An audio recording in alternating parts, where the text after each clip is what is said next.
नमस्कार, जय हिंद, जय भारत।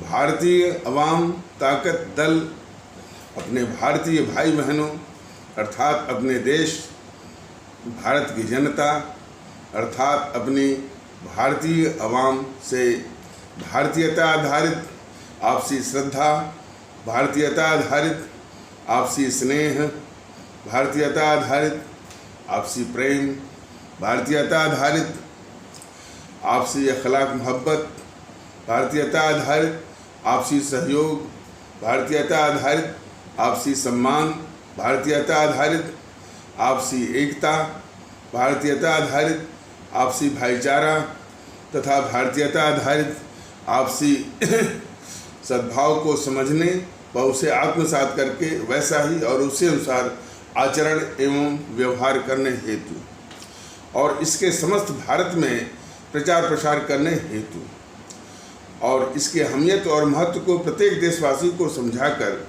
उसे अपनाते हुए वैसा ही और उसी अनुसार आचरण एवं व्यवहार करने हेतु और प्रत्येक देशवासी को अपना ही भारतीय भाई बहन मानकर समझकर अपनाकर उनके साथ वैसा ही और उसी अनुसार आचरण एवं व्यवहार करने हेतु सतत सदैव और हमेशा अदब के साथ आदर के साथ अर्ज करता है, विनती करता है।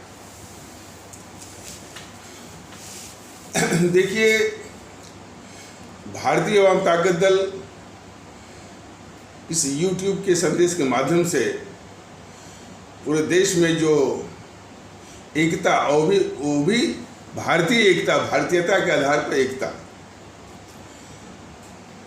स्थापित करने की जो कोशिश कर रहा है, ये बहुत हर्ष का विषय है कि हमारे जो आम भारतीय भाई बहन हैं और ख़ास करके जो जिनका यानी जो इतना पढ़े लिखे भी नहीं हैं लेकिन वो भावनाओं से मजबूत हैं, जिनकी भावनाओं में मैंने बिल्कुल विद्यमान है कि हमारे लिए मुल्क ही सब कुछ है, देश ही सर्वोच्च है। आज उन भावनाओं का वो परिलक्षण हो रहा है और यही कारण है कि उन तबकों से जो कि जिनका ज्ञान स्तर उतना ऊंचा नहीं है, गांव गिराज के लोग और ख़ास करके हमारे पिछड़े भारतीय भाई बहन जो कि अलग थलग भी पड़े हुए हैं, जिनको बहलाने फुसलाने और सामाजिक रूप से तोड़ने के लिए तमाम जो है विघटनकारी ताकतें जो राजनीतिक दल के वेश में लगी हुई हैं, तब भी वो भारतीय एकता के मर्म को समझते हुए अब उसको प्रदर्शित करने के लिए मुखर भी होने लगे हैं। समाचार ये भी आ रहा है कि कुछ पत्रकार जो कि इस GNPC गांधी नेहरू परिवार चांडाल चौकड़ी काकस के पक्ष में माहौल बनाने वाले, अब देखिए ये धीरे धीरे स्पष्ट हो रहा है और हमारी आदरणीय भारतीय अवाम भी माने जानने लगी है कि ये जो GNPC है या GNPC का जो वो नेहरू है, जवाहरलाल नेहरू और मोहनदास करमचंद गांधी, ये दोनों गद्दार हमारे देश की लगभग सभी समस्याओं की जड़ में है। तो ये लेकिन उसी GNPC के द्वारा स्थापित जो मीडिया है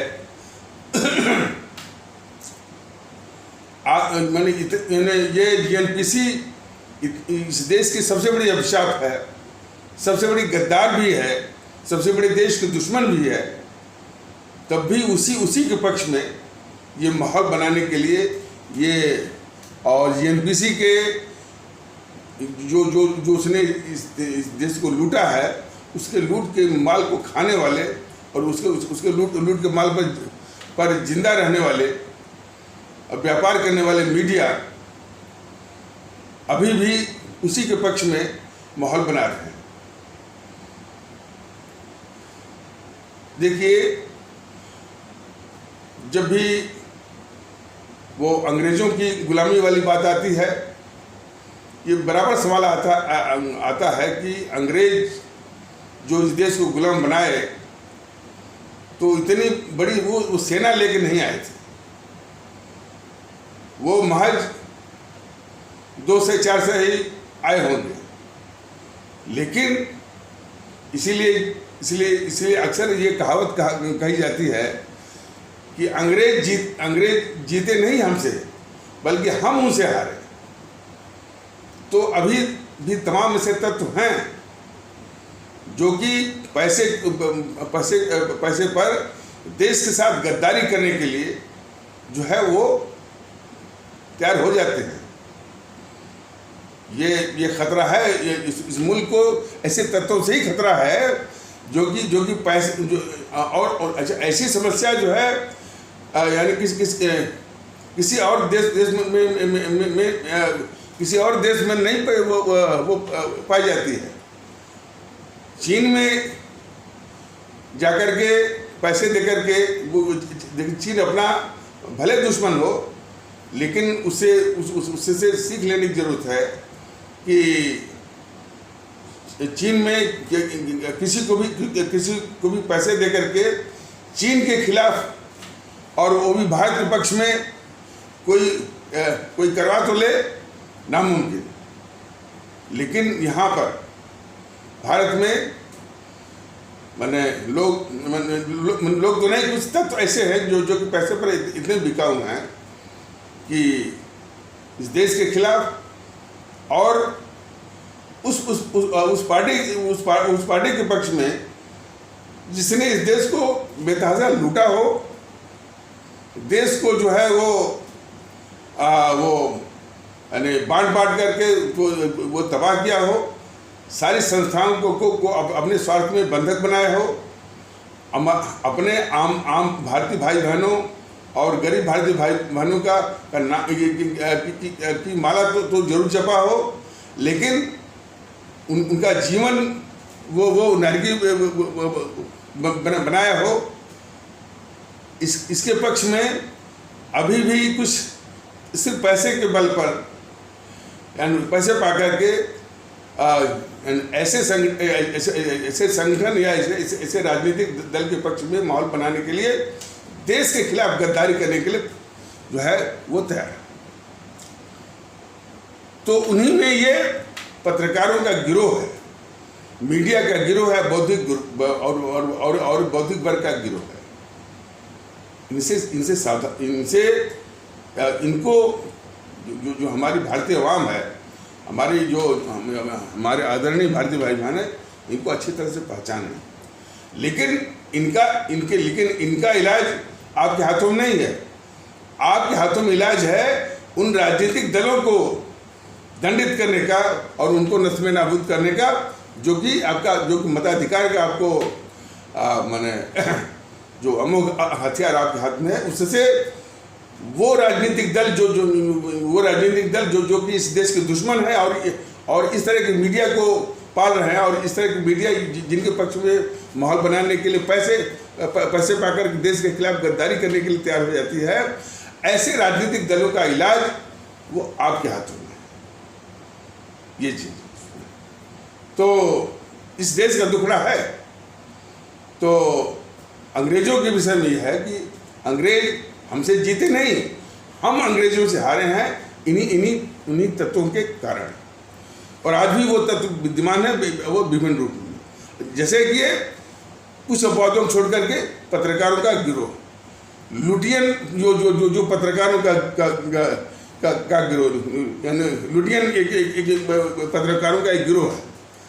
और मीडिया के संबंध में जो है एक कोई टाइम्स ऑफ इंडिया को देख लीजिए। टाइम्स ऑफ इंडिया ने फिर वही वो खबर छापी कि चीन की सेना भारत में घुस है। झूठ।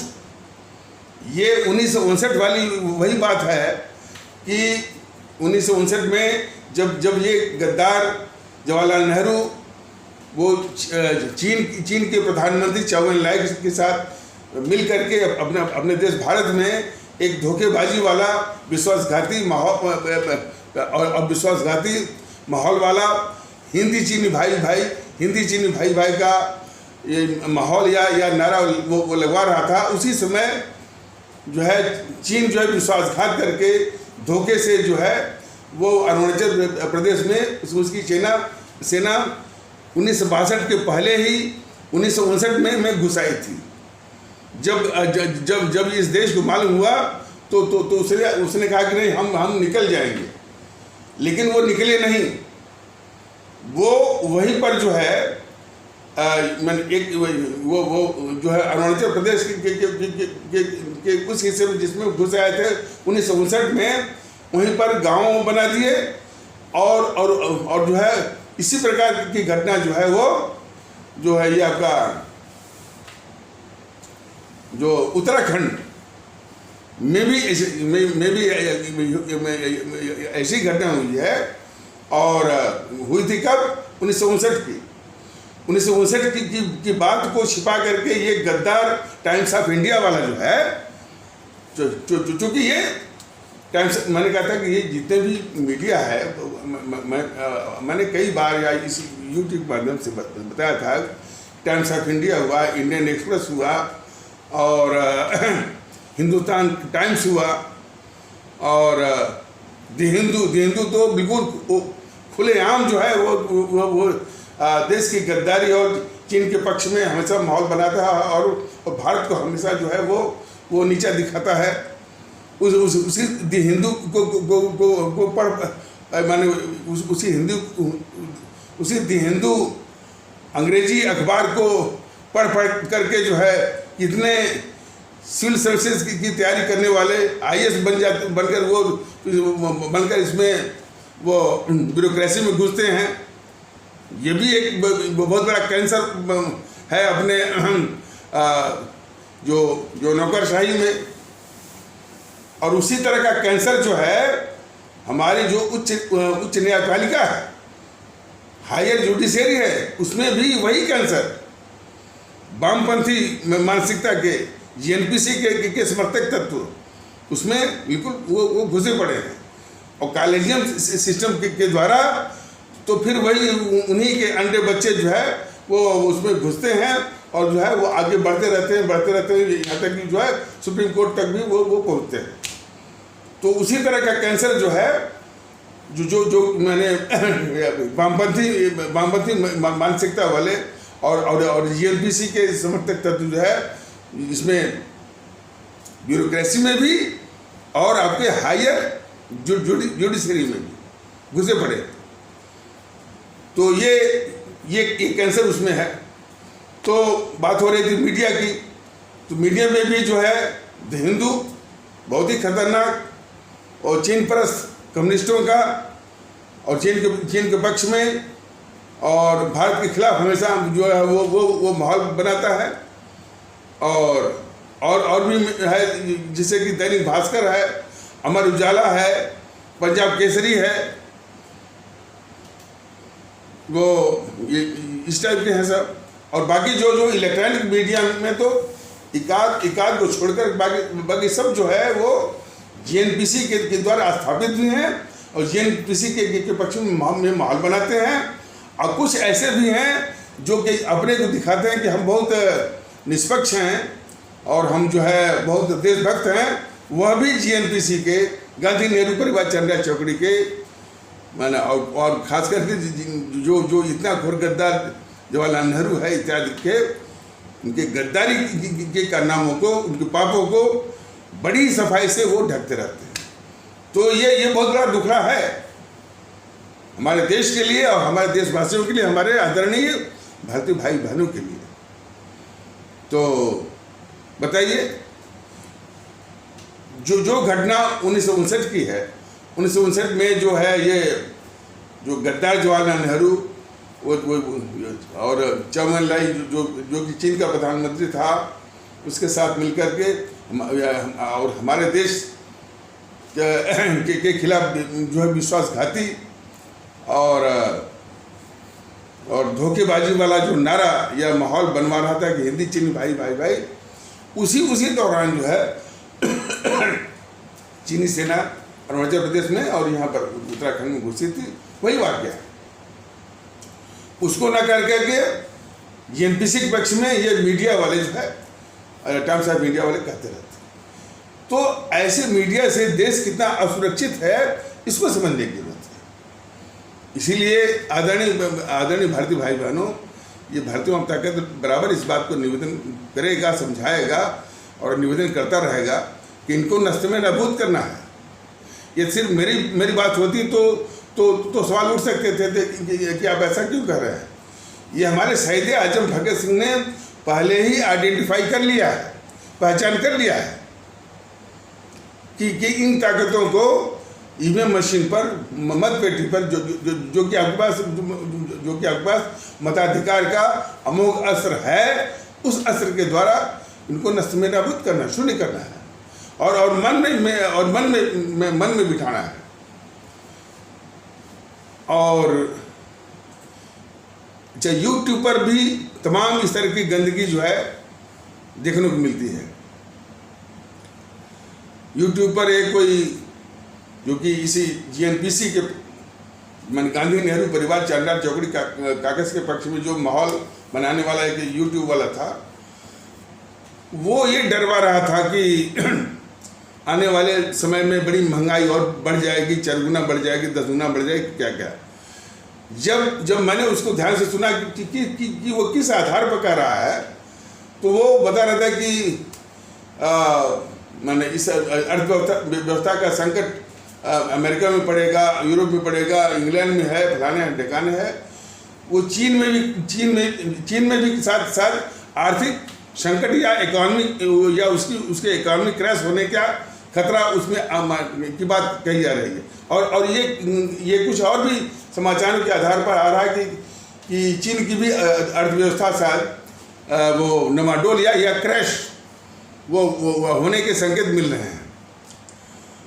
तो ये समझाने की कोशिश कर रहा था, क्योंकि चीन की अर्थव्यवस्था जो है माने डमाडोल होगी या क्रैश होगी जो भी है, तो इसलिए भारत की भी अर्थव्यवस्था जो है वो डमाडोल हो जाएगी। उस बेवकूफ़ को ये नहीं मालूम है कि चीन से भारत जो है क्या आयात करता है।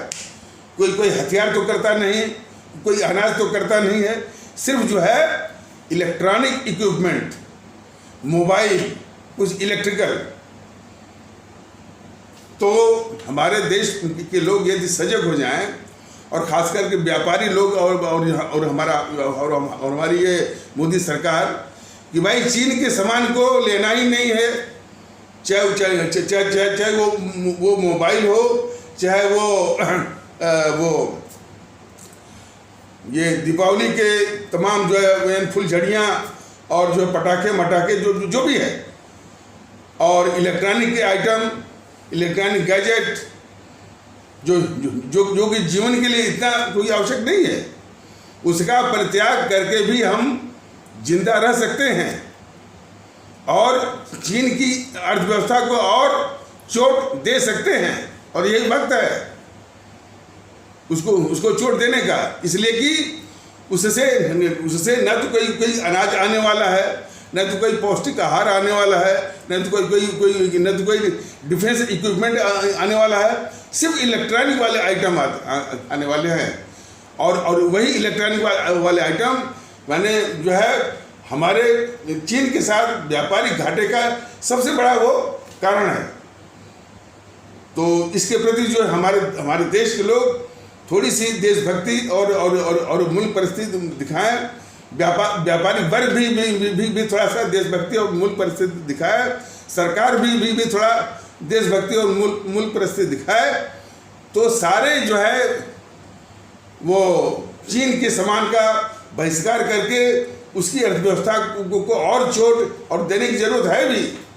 उसी ने कोरोना फैलाया और जो है पूरे विश्व की अर्थव्यवस्था और लाखों करोड़ों लोगों की मौत हो गई, और पूरे विश्व की अर्थव्यवस्था को भी काफ़ी वो चोट मिली। लोग, कितने लोग जो है यानी बेरोजगार हो गए। तो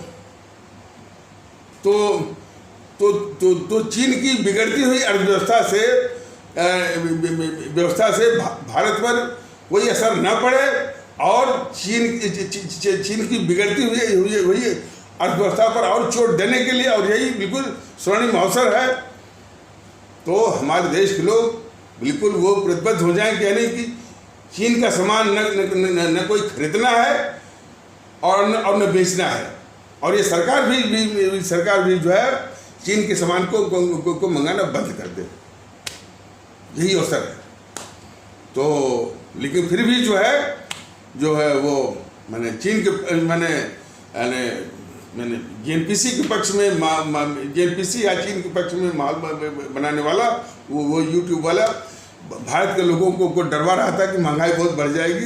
और जब उसको ध्यान से देखा गया तो वो यही कह रहा था कि जो कि चीन से सामान आता है और वो बहुत महंगा हो जाएगा, तो इसलिए महंगाई बढ़ जाएगी।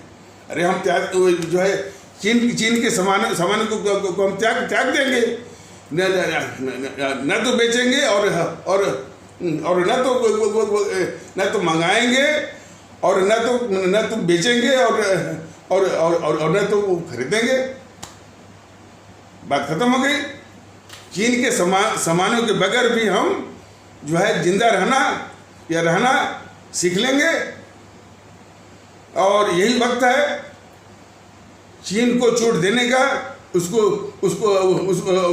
सबक सिखाने का, और उसकी गिरती हुई अर्थव्यवस्था पर चोट करने का, देशभक्ति दिखाने का यही वक्त है। तो जितने भी ये चीन की गिरती हुई अर्थव्यवस्था से भारत को डरवाने की कोशिश कर रहे हैं, वो देश के सबसे बड़े गद्दार हैं, और वो जेएनपीसी के पाले हुए, वामपंथियों के पाले हुए जो है वो तत्व हैं। उनकी बातों पर जरा भी आने की जरूरत नहीं है। थोड़ी बहुत यदि महंगाई बढ़ती है तो उसको सह लेंगे। हमारे देश में तमाम विकास के कार्य चल रहे हैं, चारों ओर चल रहे हैं, और वो चलते रहेंगे।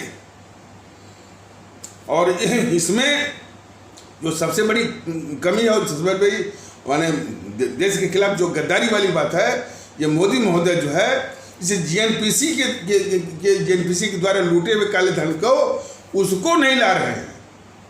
यही गद्दारी है ये मोदी जी की और उनके वो सरकार की।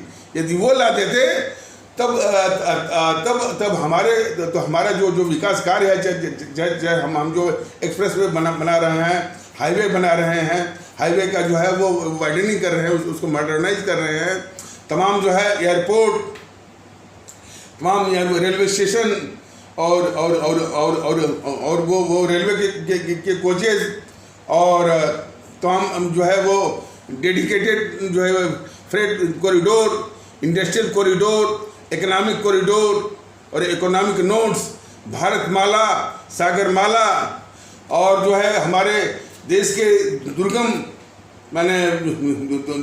इलाकों में, यानी डिफिकल्ट जो रीजन्स में, जम्मू कश्मीर में और पूर्वोत्तर भारत में, जो है वो अरुणाचल प्रदेश में, आपके वो नागालैंड में, मणिपुर में, मिजोरम में, त्रिपुरा में, इन जगहों पर यानी वो रेलवे लिंक और हाईवे, एक्सप्रेसवे और सीमाओं पर जो खास करके चीन से सीमा लगती है, अरुणाचल प्रदेश में और हिमाचल में, उत्तराखंड में, जम्मू कश्मीर में जो सीमाओं पर मैंने रेलवे का भी और रोड का भी तो तमाम काम हो रहे हैं। तो ये विकास काम निर्बाध रूप से और बगैर अपने आम भारतीय भाई बहनों पर यानी जो है वो बोझ डालते हुए, बोझ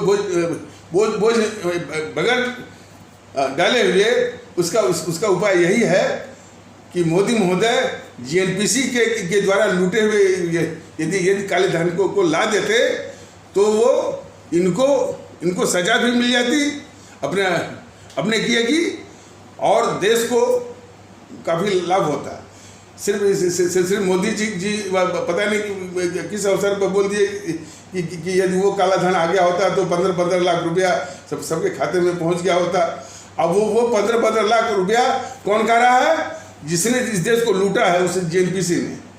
तो वो उल्टे मांग रहे हैं मोदी जी से कि मेरा 15 लाख रुपया लाओ, मेरा 15 लाख रुपया लाओ। तो ये नौबत ही नहीं आती।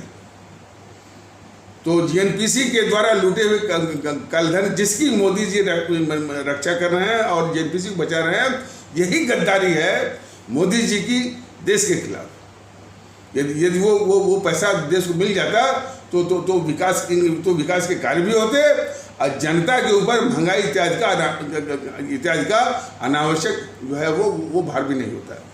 तो जीएनपीसी को बचाने का ये सबसे बड़ा जो राष्ट्रीय अपराध है, जो गद्दारी है बीजेपी वालों की और ये मोदी जी की, ये जो है बिल्कुल अक्षम है। इसीलिए तो भारतीय आवाम ताकत दल कहता है कि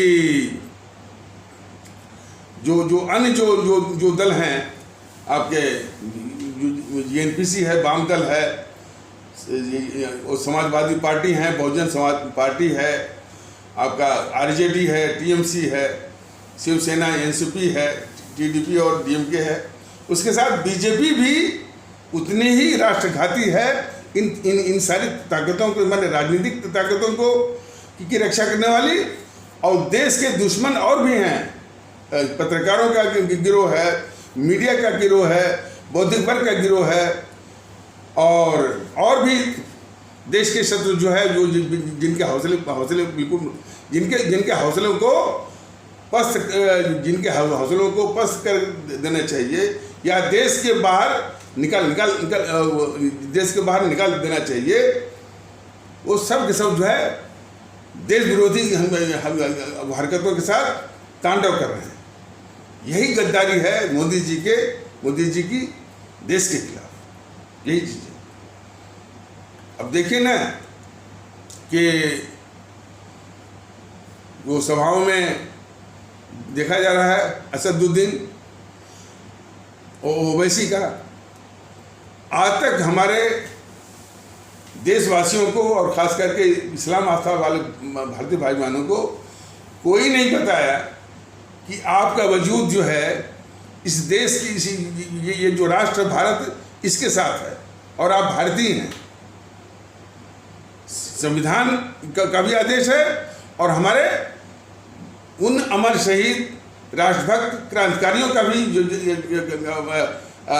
क्रांतिकारियों के कुर्बानी शहादत का भी यही संदेश है, जिन्होंने इस देश की इस मुल्क की आज़ादी, हमारे आपके आज़ादी की खातिर अपने प्राण दिए। सब कुछ जो है भारत माता की बल वेदी पर जो है नौछावर किया। तो उनका भी यही संदेश है कि हम सभी लोग एक हैं, भारतीय हैं। तो हमारे लोगों को, और विशेष करके हमारे इस्लाम आस्था वाले भारतीय भाई बहनों को, मैंने एक बार भी नहीं वो बताया गया कि हम भारतीय हैं और हमारा असली वजूद और वास्तविक और जो हमेशा कि हम भारतीय हैं, ये बताया गया। और आज भी जो असदुद्दीन ओवैसी की सभा में भाषण होता है,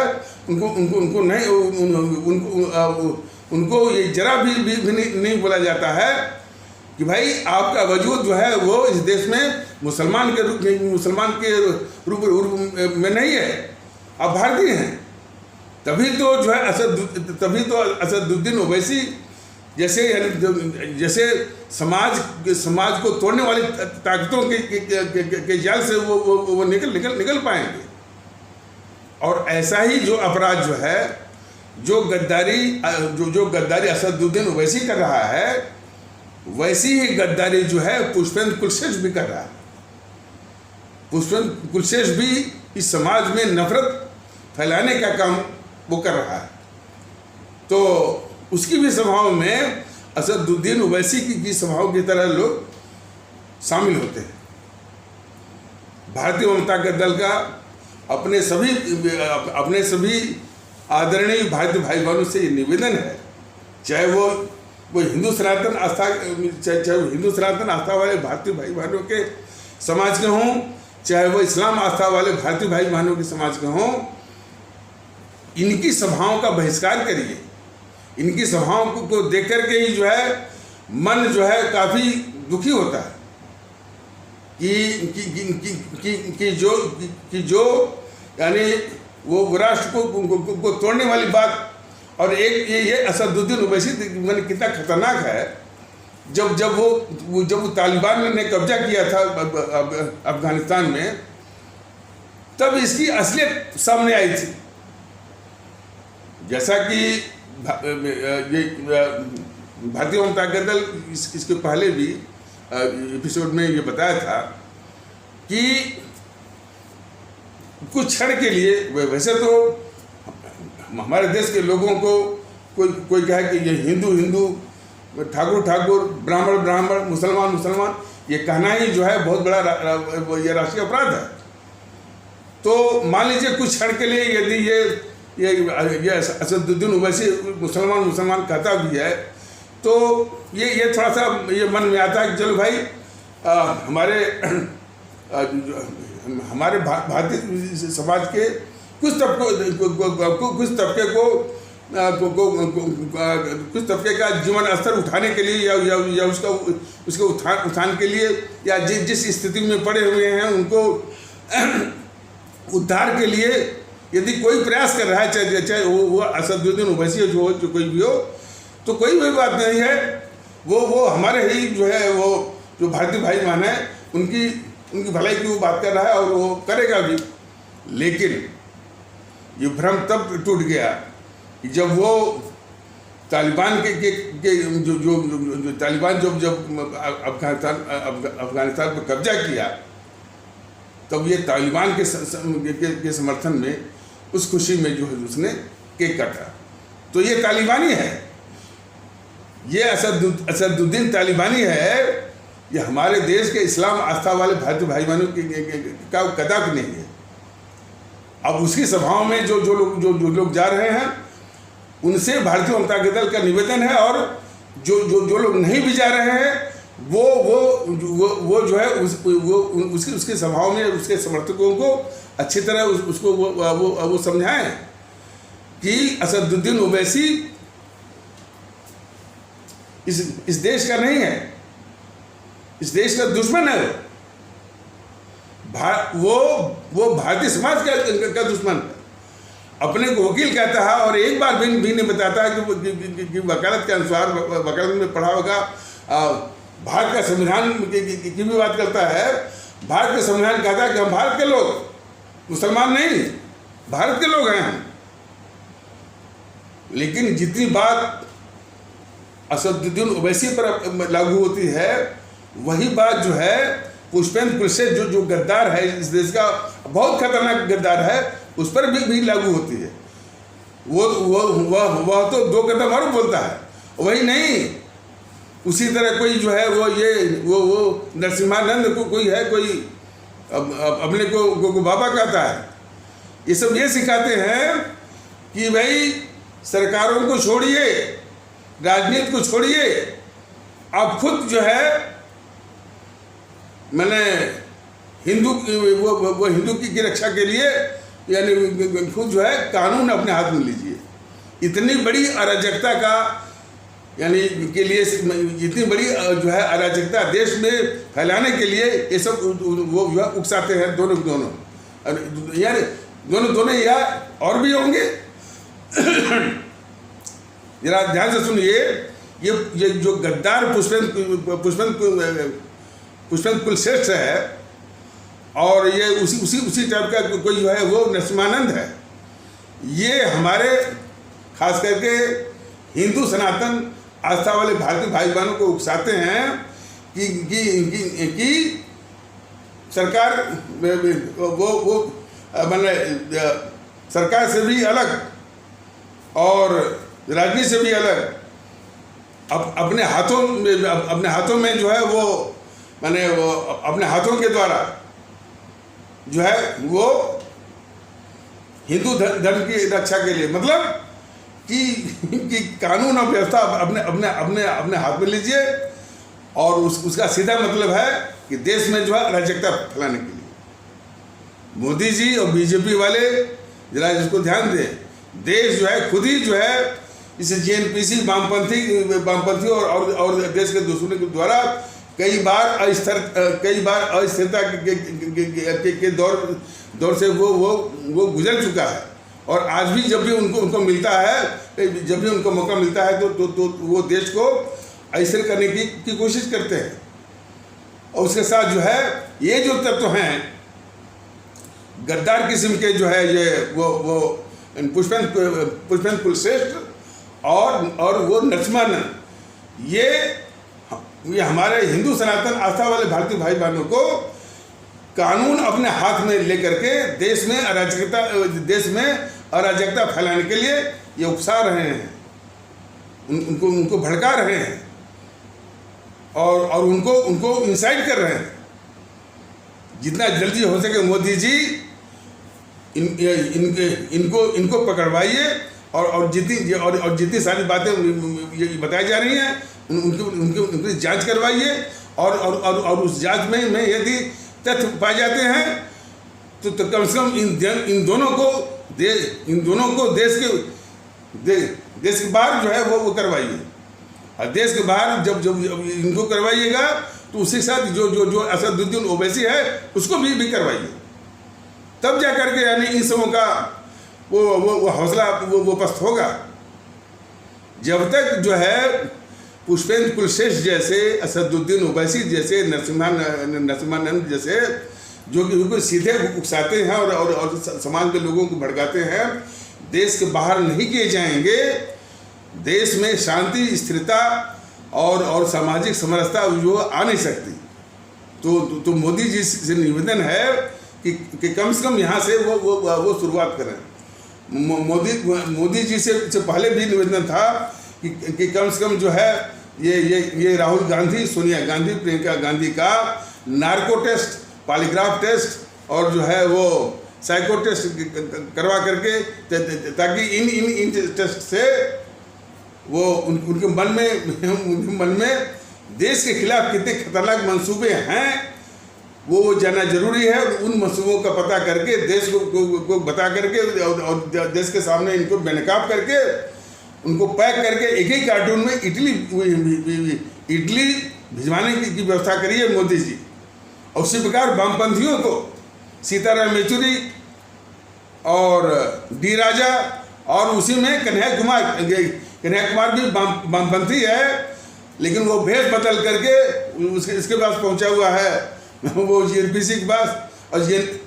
और वो तो उसने नारा लगाया खुलेआम कि भारत तेरे टुकड़े होंगे, भारत की बर्बादी तक जंग जारी रहेगी।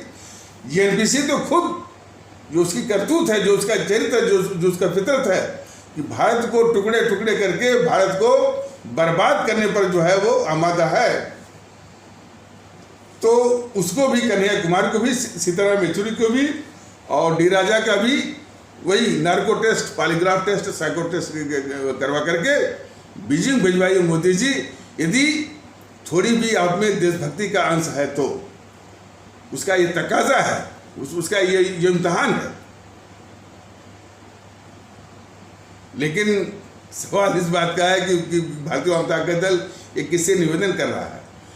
राष्ट्रवाद के नाम पर जो इस देश को छल रहा है, राष्ट्रवाद के नाम पर जो इस देश को धोखा दे रहा है, राष्ट्रवाद के नाम पर जो है इतना कपटपूर्ण व्यवहार कर रहा है, ये भारतीय जनता दल उससे उम्मीद कर रहा है और उससे निवेदन कर रहा है।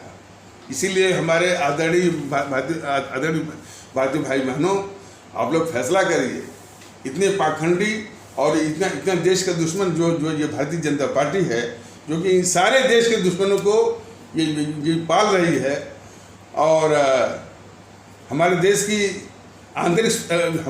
आंतरिक सुरक्षा के खिलाफ, उसके हमारे देश के आंतरिक सुरक्षा के हितों के खिलाफ जो पाल रही है, ये सबसे ये खतरनाक किस्म का ये संगठन और ये की सरकार हो गई है। तो इसीलिए अपने जो भारतीय अवाम है और हमारे जो आदरणीय भारतीय भाई बहन, उनसे ये निवेदन है कि इनको नस्ल नाबूद करिए, और जब तक ये नस्ल नाबूद नहीं होंगे तब तक इनके भी हौसले जो है वो बंद नहीं होंगे।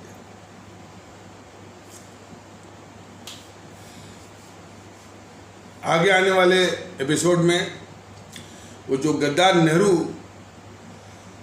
ने कैसे जो तिब्बत हमारे देश में मिलना चाह रहा था और क्यों मिलना चाह रहा था, अपनी रक्षा के लिए, जब वो विस्तारवादी कम्युनिस्ट वाले नरसंहार करके तिब्बत पर कब्जा करना चाह रहे थे, तो तिब्बत का जो है शिष्टमंडल भारत आया, और भारत में ये गद्दार बैठा हुआ था जवाहरलाल नेहरू प्रधानमंत्री के रूप में। तो इससे मिलने के लिए जो है वो तिब्बत का शिष्टमंडल आया था कि भाई कि हम अपनी रक्षा के लिए तिब्बत को भारत में मिलाना चाहते हैं। उस जो तिब्बत भारत के क्षेत्रफल का 2/3 है, बहुत बड़ा क्षेत्र है, और सामरिक दृष्टि से इतनी ऊंचाई पर है कि बहुत ही अपने पक्ष का है। यदि तिब्बत अपने पास हो तो मैंने एक क्या कहने वो स्ट्रेटेजिक एज यानी मतलब सामरिक दृष्टि से हमारी जो है चीन की अपेक्षा काफी बढ़त हो जाएगी। तो वो तिब्बत जो है भारत में मिलना चाह रहा था, उसे यानी वाम दलों के या कम्युनिस्टों के नरसंहार से डर करके। तो ये गद्दार नेहरू वो भारत में यानी भारत में न लेकर के कैसे उल्टे उसे नरसंहारी विस्तारवादी कम्युनिस्टों के हवाले करवाया, ये गद्दार नेहरू, इसको विस्तार से जो है अगले एपिसोड में ये बोला जाएगा। तो जो गद्दार नेहरू है, यानी भारत के खिलाफ जो है उसकी गद्दारियों की लंबी माने उसकी सूचियां हैं, लिस्ट है, फहरिस्तें हैं, और जिसको जानना हमारे देश के लोगों को बहुत जरूरी है। और ये भी जानना जरूरी है कि उसी गद्दार नेहरू की ये हमारे मोदी जी उसको आदर्श मानते हैं, उसकी पूजा करते हैं, और शायद सुनने में आया कि कई जगहों पर जो है वो मूर्ति वो बनवाने वाले हैं। तीन मूर्ति भवन जब वो प्रधानमंत्री था गद्दार नेहरू इस देश का, उसको जो है वो रिनोवेट करवा रहे थे, यानी जिसकी गद्दारी के छींटे आज भी चारों ओर उसके नाम पर तमाम संस्थाएं बनी हुई है। जैसे आपका ये जवाहरलाल नेहरू विश्वविद्यालय, नेहरू भवन, नेहरू जो है हवाई अड्डा, फलान ठिकाने। देशभक्ति ये कहती है मोदी जी कि सभी जगहों से इस गद्दार नेहरू का नाम खुरच करके निकाल करके, और तमाम देशभक्त पड़े हुए हैं। पता नहीं आपको ज्ञान है कि नहीं ज्ञान है। तो उनके नाम पर अशफाकुल्ला जी हैं, चंद्रशेखर आज़ाद हैं, खुदीराम बोस हैं, भगत सिंह हैं, और हमारे राष्ट्रभक्त शिरोमणि नेताजी सुभाष चंद्र बोस हैं, तमाम लोग हैं। इनका नाम डालिए।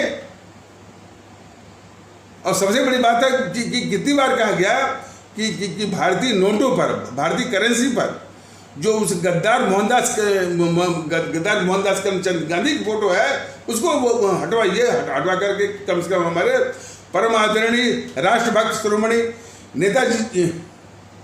नेताजी सुभाष चंद्र बोस की फोटो आप लगवाइए। लेकिन नहीं, सिर्फ राष्ट्रवाद का मुखौटा पहनना है आपको, और वोट बटोरना है, और हमारे देश के लोगों की देशभक्ति की भावना का दोहन करके जो है वो सत्ता हथियानी है, सत्ता का भोग करना है।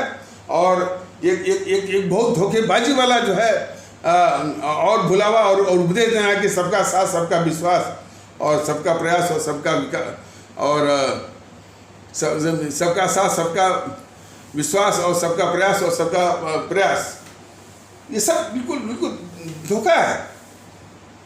इसीलिए भारतीय जनता दल का बराबर ये निवेदन है और यह कि इस बीजेपी के रहने का मतलब है कि जब तक ये बीजेपी सत्ता में रहेगी, देश की दुश्मन की ताकतें इस देश में देश के खिलाफ जो है तांडव वो करती रहेगी हर रूप में। सिर्फ जो है वो राजनीतिक दल ही नहीं, तमाम मीडिया वाले, पत्रकार वाले, बौद्धिक वर्ग वाले, छोटे छोटे, और जो है वो असदुद्दीन ओवैसी, पुष्पेंद्र कुलश्रेष्ठ और आपका जो है ये वामन मेश्रम और जो है चंद्रशेखर और जो है और भी ये आपके ये ममता बनर्जी, विजयन, ये सारे जो देश के दुश्मन हैं, ये देश के खिलाफ, भारतीय समाज के खिलाफ जो है वो तांडव करते रहे जब तक ये देश विरोधी जो है बीजेपी जो है वो सत्ता में रहे। तो इसलिए भारतीय जनता दल का बिल्कुल निवेदन है कि आइंदा से जितने भी चुनाव आते हैं और आपको मौका मिलता है, आप मन में ठानिए कि इनको ईवीएम मशीन पर, मतपेटी पर और बूथ और बैलेट बॉक्स पर इनको शून्य करना है, नस्तानाबूद करना है, इनके हौसलों को बिल्कुल शून्य कर देना है। तो इन्हीं आवश्यक शब्दों के साथ इस आवश्यक परिचर्चा को यहीं पर विराम दिया जाता है। तब तक के लिए नमस्कार, जय हिंद, जय भारत।